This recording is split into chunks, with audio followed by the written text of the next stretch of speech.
Greetings survivors and friends, SHADOWFRAX here with all that's new and relevant from PC Master Race Rust, including paintable easels, deployable targets, a first look at the hazmat plushie, but most importantly today, I have siege weapons, shields, and ice sculpting to show you. But first, not a small amount of changes are being made on staging as we work our way out of Hack Week, and I'll run through a few of them now as best I can in no particular order. There will soon be a hostile warning marker on screen if in range of a Peacekeeper turret. All nodes are being changed, so the sparkle doesn't show until it's hit for the first time. The first hit will now be considered a bonus hit with no negatives resource-wise, and the distance that the sparkle moves each time is being slightly increased so that it doesn't get stuck in a single spot close to the end. There's going to be a dedicated express button to the side of player-placed elevators that can now be used to go straight to the top or bottom, plus the speed of player-placed elevators is being doubled. Legacy shelters will now take 1.5 seconds to place, and if you already have a shelter down, placing a second one will destroy the first with a warning, of course. There's also a change to the convar for server owners to increase the number of shelters allowed.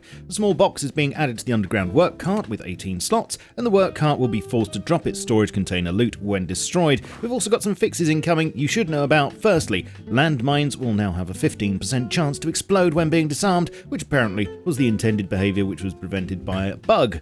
Interesting. And there are more fixes to wolves, for instance, stopping them leaping at players that didn't climb on anything, stopping wolves dying suddenly for no apparent reason, and they won't respond to a howl from a wolf that doesn't belong to their pack, which should prevent wolf packs from merging and reduce cases of players having to face super wolf packs of more than 4. Of course, once wolf AI is properly ironed out, other animals like bears will be getting the same treatment, and I know I've said this many times before, but why should wolves be the only ones who get to be turned into a hat when they die?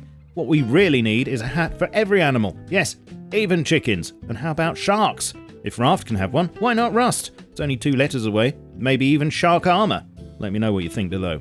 Siege weapons next. But first, talking of shark armor, which I'm sure will be part of a DLC one day, something equally important for your privacy is a decent VPN, which just like actual armored shark pants keeps all your private bits private and protected, whilst letting you enjoy the freedom of the internet. Surfshark, see what I did there? Is a premium VPN that protects your data and keeps you anonymous online on unlimited devices, and includes an ad-free private search tool, data breach warning system, and a powerful antivirus all-in-one app. With over 3,000 servers in more than 100 locations around the world, it's easy to access stuff only available on streaming services in certain countries, or save money on flights, trains, hotels, and car hire by choosing the right location to access booking sites from. You'd be amazed. And there's much more. For instance, with Surfshark, you can quickly generate a brand new online identity to use on sites that you might not fully trust and avoid the mountains of spam, or worse, that might come flying your way as a result. These are just a few of Surfshark's features, so please check it out yourself, and by using my link in the description and pinned comment below right now, you can get yourself an extra 4 months of Surfshark free.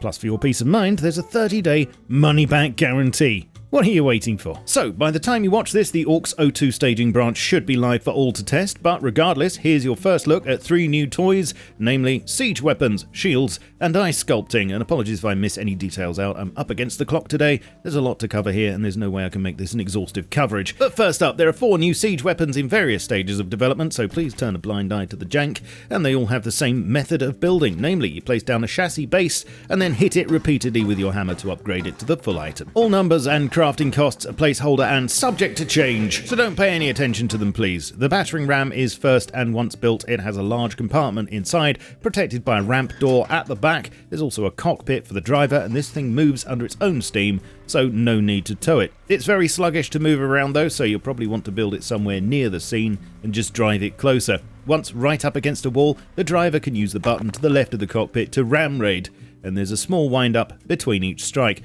It will only damage up to stone tier though, at the moment doing 90 damage per hit to wood and 50 to stone, and the scoop itself loses 20 health per ram, so will need repairing periodically with high qual. Next, the catapult, which is built the same way and has a protected front side with spikes that will damage you if you jump onto it. This one can be both pushed and pulled if you look at the wheels. In addition, this is where horses get to make themselves more useful, as they can be reversed up to somewhere near the front and used to tow these last 3 siege weapons via a harness that will appear. It's slow at first, but speed can be picked up, and detaching the horse is just a click. You can't use cars to tow these, it seems currently, only horses. The catapult has 3 ammo types: boulder, incendiary, and explosive.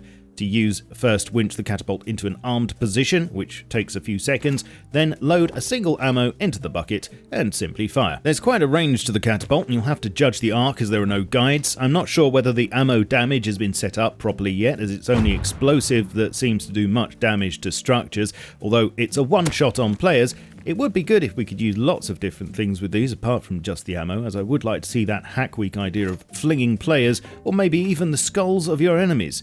Plus, that would help to test the aim before committing actual ammo. Thirdly, there's the siege tower, a very large construction, again which can be pushed, pulled or towed with a horsey. There's a ramp at the back, and it will be possible for players to place a door on it, although this doesn't seem to work as I film this, and it's not possible to place any other kind of deployables inside. There are 3 additional floors, all with their own drawbridges, which can be used for cover when closed, and a ladder between each floor. For reference, the first drawbridge should get you over a wall 2 blocks high, but probably a little bit low for high externals. The second drawbridge should get you over 3 blocks, and the third up to 4 blocks high. Lastly, we have the ballista, which is the least finished of the weapons at the moment, lacking some textures as you can see. Looks like there'll be a couple of ammo types, bolts and fire bolts. Once manoeuvred into general position, it can be mounted and slowly aimed. Press and hold R to load 1 bolt at a time, and then left click to fire. Again, I don't think structure damage is set up properly yet, but the basic bolts are pretty effective against players. As I say, all crafting and research costs, damage and workbench tiers are subject to change by the team,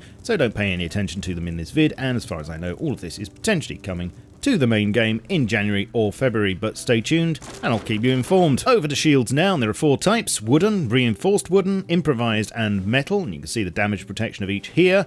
It doesn't look like crafting set up yet though, as they all cost the same, so disregard that too, but here's how they work. You equip one in your backpack slot, and then whenever you whip out a compatible weapon, you will automatically also equip the shield. Right click will then hold the shield in front of you. There was a list in the commits as shown here of compatible weapons, but this is subject to change, and things to note are that you can't throw weapons or aim anything because of course right mouse is bound to the shield, although you can reload. Vision when holding the shield up is limited to different extents depending on the type of shield, although when running you hold it down slightly so it's easier to see where you're going. Talking of which, movement doesn't appear to be slowed when using one. The way they work is that hits to the shield will absorb a certain percentage of damage depending on the shield, and they will also lose condition and eventually break, with an indicator of equipped shield health above your own health bar. I believe these 2 should be coming sometime in January or February. Ice sculptures look like they're coming in December, and here's what they'll look like. It's basically a block of ice on a table that you can cut away at with a number of different hand tools, although I can barely contain my disappointment that a chainsaw doesn't work. I'm sure they won't be abused at all. You can lock edits on them too, and I think they'll melt after a while, but to be honest, I don't have the patience today to find out. Back now to some other changes being made on staging, and first, the 3 industrial lights are being merged into a single item which will default to white with red and green being skin variants. Fridge inventory slots are being increased from 30 to 48, and homing missiles are being added to loot from the APC and attack chopper. There's going to be a 24/7 Airwolf music radio station. Surgeon scrubs will no longer require a workbench to craft. There's a first pass on vending machine prices changing scrap received when selling items. For example, in the fish exchange, using the dynamic pricing mechanism, the server will start with fish prices 50% lower and can increase to 100% extra scrap if no fish are being sold. In the tin can alarm recipe, instead of 2 empty tuna cans, it will require 30 frags. The minimum depth required for water pumps is being reduced so they can be used in the new rivers, and propane tank stack sizes are increasing from 5 up to 20. There are some new convars for server owners and admins. Please pause to read these. First one for toggling the cold breath visual effect, and then a few new ones related to Archon security. And now to the commits and stuff being worked on. Still a few bits happening with the mini crossbow this week, including a new bolt ammo, plus setting up the view model and world model for it. Same also with the blowpipe. There's more work on the jungle building skin, which I can confirm is going to be for stone tier, so probably will be based on the jungle ruins textures. Tom's been showing off a couple of other potential items that he's made for the recent hack week.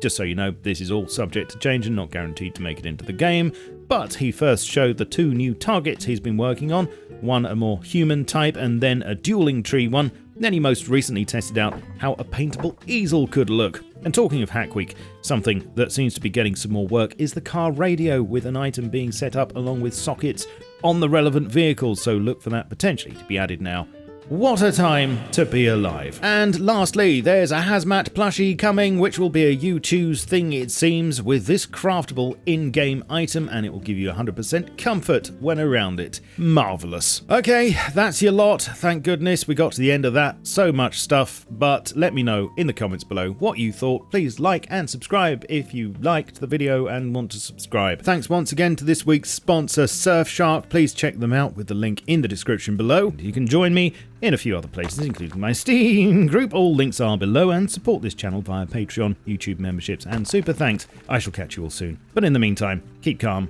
and stay rusty. Cheerio. Yes, even chickens